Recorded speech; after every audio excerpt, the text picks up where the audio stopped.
Hello बच्चों, चलिए प्रश्न पढ़ते हैं। तो प्रश्न में दिया गया है, तंबाकू के सूत्रकृमि प्रतिरोधी पादपों के बनाने में डीएनए प्रवेश कराया गया, जिससे परपोषी कोशिकाओं के भीतर किसका बनना संभव हुआ। तो हमारे पास विकल्प हैं, अर्थ तथा प्रति अर्थ दोनों प्रकार का आरएनए, एक विशिष्ट हार्मोन, एक प्रतिभोज्य या एंटीफिडेंट, या फिर एक विषाक्त प्रोटीन। तो इस प्रश्न की मुख्य अवधारणा के बारे में हम जान लेते हैं। तो यहाँ लिखते हैं मुख्य अवधारणा।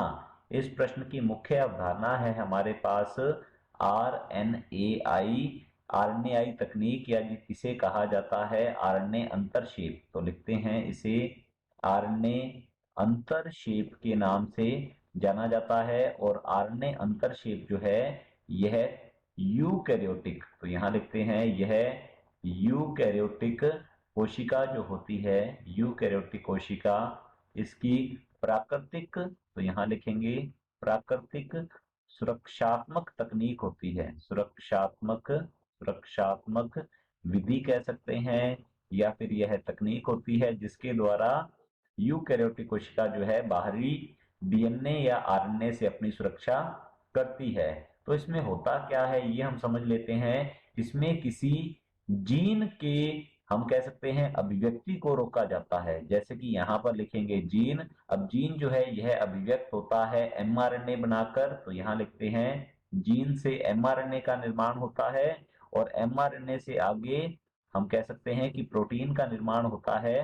परंतु आरएनएआई तकनीक में एक द्विसूत्री, तो यहाँ लिखते हैं एक द्विसूत्री आरएनए जो है, ये द्विसूत्री आरएनए इस, हम कह सकते हैं, विशेष एमआरएनए के को तोड़ देता है, इसे पाचित कर देता है। इसके साथ जुड़ा होता है आरआईएससी एंजाइम, जो कि इसका हम कह देंगे पाचन कर देता है, इसको तोड़ देगा, जिससे कि प्रोटीन का निर्माण नहीं होता और जीन जो है यह शांत हो जाता है, अर्थात जीन की अभिव्यक्ति रुक जाती है। तो ये होती है आरएनएआई तकनीक। और आरएनएआई तकनीक का उपयोग करते हुए तंबाकू के पादप को, तो यहाँ लिखेंगे तंबाकू के पादप को, तंबाकू के पादप को आरएनएआई तकनीक का उपयोग करते हुए तंबाकू के पादप को सूत्रकृमि प्रतिरोधी, सूत्रकृमि प्रतिरोधी बनाया गया, सूत्रकृमि प्रतिरोधी बनाया है, बनाया गया है। तो यह किस प्रकार से बनाया गया ये हम जानेंगे। तंबाकू का जो पादप होता है इस पे एक, इसकी जड़ पे अर्थात मूल पे एक सूत्रकृमि जो है यह आक्रमण करता है, संक्रमण करता है। इस सूत्रकृमि का नाम है मिलोडोगाइन इनकॉग्निटा। और ये सूत्रकृमि तंबाकू पादप के जड़ पे ये आक्रमण करता है, जिससे कि तंबाकू के पादप की जो उत्पादकता है वह अत्यंत गिर जाती है, इसकी मृत्यु हो जाती है। तो तंबाकू के पादप को आरएनएआई तकनीक के द्वारा इस सूत्रकृमि के लिए प्रतिरोधी बनाया गया है तंबाकू की कोशिका में। इसकी, तंबाकू की जो कोशिका है इसे परपोषी कोशिका बोला गया है यहाँ पर।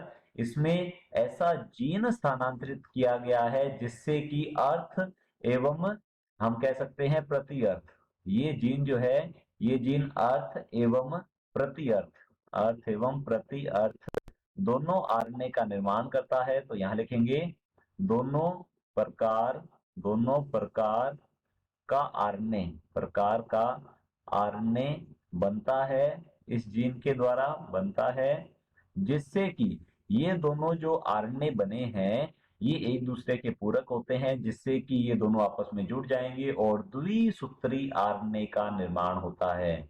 ये द्विसूत्री आरएनए जब बनता है तो आरएनएआई विधि जो है ये इसकी शुरुआत हो जाती है, क्योंकि द्विसूत्री आरएनए का बनना ही आरएनएआई विधि को शुरू करता है, इस तकनीक को शुरू करता है।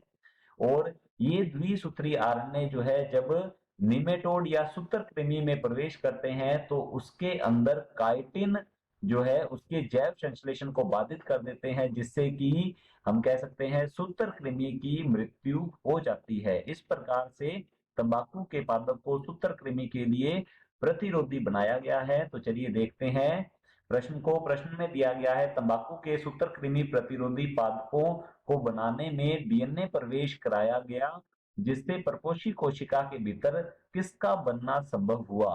तो हमारे विकल्प हैं अर्थ तथा प्रति अर्थ दोनों प्रकार का आरएनए, तो हमारा विकल्प ए बिल्कुल सही उत्तर है। अर्थ तथा प्रति अर्थ दोनों प्रकार का आरएनए बनेंगे, ये एक दूसरे के पूरक होंगे, जिससे कि द्विसूत्री आरएनए का निर्माण होता है और फिर इसी से ही आरएनए आई तकनीक जो है इसकी शुरुआत होती है। तो हमारा पहला विकल्प जो है ये बिल्कुल सही उत्तर है। बी दिया गया है एक विशिष्ट हार्मोन, तो इस जीन से विशिष्ट हार्मोन का निर्माण नहीं होता, हमारा बी विकल्प गलत होगा। हमारा सी विकल्प दिया गया है एक प्रतिभोज्य या एंटीफिडेंट, तो हमारा सी विकल्प भी गलत होता है। और डी दिया गया है एक विषाक्त प्रोटीन, यह विषाक्त प्रोटीन नहीं बनाता, यह अर्थ एवं प्रति अर्थ दोनों प्रकार के आरएनए बनाता है, जिसे सेंस और एंटी सेंस आरएनए कहते हैं। तो हमारा डी विकल्प भी गलत होगा। विकल्प हमारा जो ए है वह बिल्कुल सही उत्तर है। आशा करता हूं आपको समझ में आया होगा। धन्यवाद।